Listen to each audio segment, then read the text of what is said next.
विष्णु भगवान ने पृथ्वी को किस समुद्र से निकाला था? एक ज्ञानवर्धक कथा। प्यारे दोस्तों, आज हम एक बहुत ही रोचक और ज्ञानवर्धक कहानी सुनेंगे।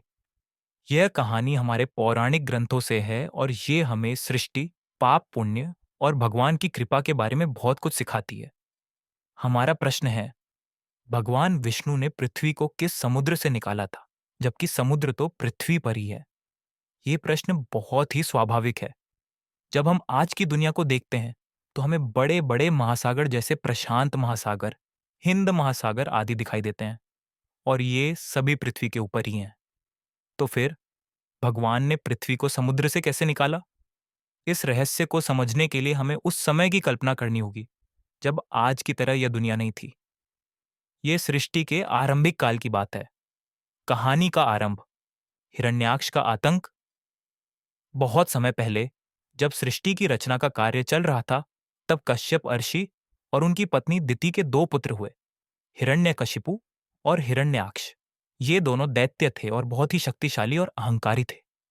हिरण्याक्ष इतना बलशाली हो गया था कि उसने स्वर्ग पर अधिकार कर लिया और देवताओं को वहां से भगा दिया। उसे अपनी शक्ति पर इतना घमंड था कि वह भगवान ब्रह्मा के पास गया और वरदान मांगा कि उसे कोई भी देवता, दानव, मनुष्य या पशु मार न सके। वरदान पाकर उसका अहंकार और भी बढ़ गया। उसने पूरे ब्रह्मांड में आतंक फैला दिया। एक दिन उसने अपनी गदा से पृथ्वी को, जो उस समय अपने प्रारंभिक स्वरूप में थी, उठाकर गर्भोदक सागर में छिपा दिया। यह गर्भोदक सागर क्या है? अब यहीं पर आपके प्रश्न का उत्तर छिपा है। यह गर्भोदक सागर आज के हमारे महासागरों जैसा नहीं है। हमारे पौराणिक ब्रह्मांड विज्ञान के अनुसार पूरा ब्रह्मांड एक विशाल कारण रूपी जल से भरा हुआ है, जिसे कारणोदक सागर या गर्भोदक सागर कहा जाता है। इसे ऐसे समझें, कल्पना कीजिए कि पूरा ब्रह्मांड एक बहुत बड़ा गोला है। इस गोले के आधे हिस्से में एक विशाल, दिव्य और कारण रूपी जल भरा हुआ है। यही गर्भोदक सागर है। इसी जल में से सारी सृष्टि, सारे लोक जैसे पृथ्वी लोक, स्वर्ग लोक आदि उत्पन्न होते हैं। तो जब हम कहते हैं कि हिरण्याक्ष ने पृथ्वी को समुद्र में छिपा दिया, तो उसका अर्थ है कि उसने पृथ्वी को इस ब्रह्मांडीय महासागर की गहराइयों में, रसातल में डुबो दिया था, जहां चारों ओर सिर्फ जल ही जल था और कोई जीवन या प्रकाश नहीं था। यह सृष्टि के विनाश जैसी स्थिति थी। देवताओं की पुकार और भगवान विष्णु का वराह अवतार, पृथ्वी के जलमग्न हो जाने से सृष्टि का कार्य रुक गया। सभी देवता बहुत चिंतित हुए और सृष्टि के रचयिता भगवान ब्रह्मा के पास गए। ब्रह्मा जी ने उन्हें बताया कि इस संकट से केवल सृष्टि के पालक भगवान विष्णु ही बचा सकते हैं। सभी देवताओं ने मिलकर भगवान विष्णु का ध्यान किया और उनसे पृथ्वी को बचाने की प्रार्थना की।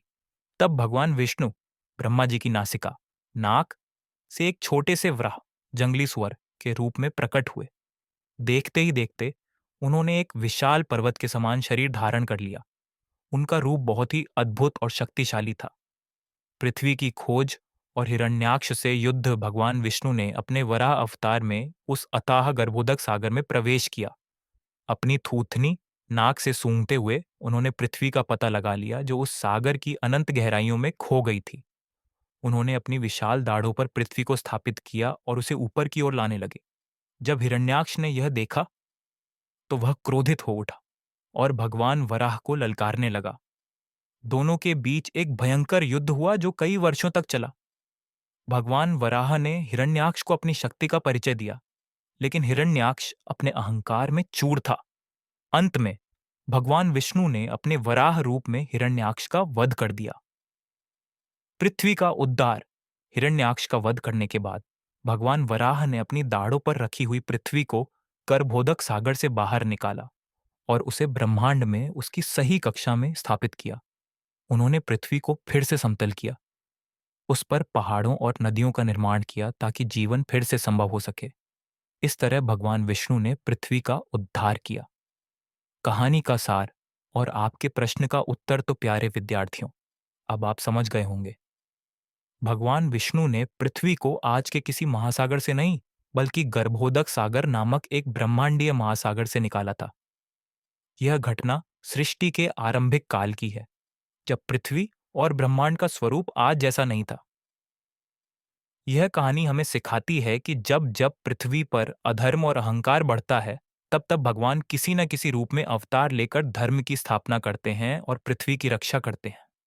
भगवान का वराह अवतार उनकी अपार शक्ति और अपनी सृष्टि के प्रति उनके प्रेम का प्रतीक है। ये हमें यह भी याद दिलाता है कि अहंकार का अंत हमेशा विनाशकारी होता है।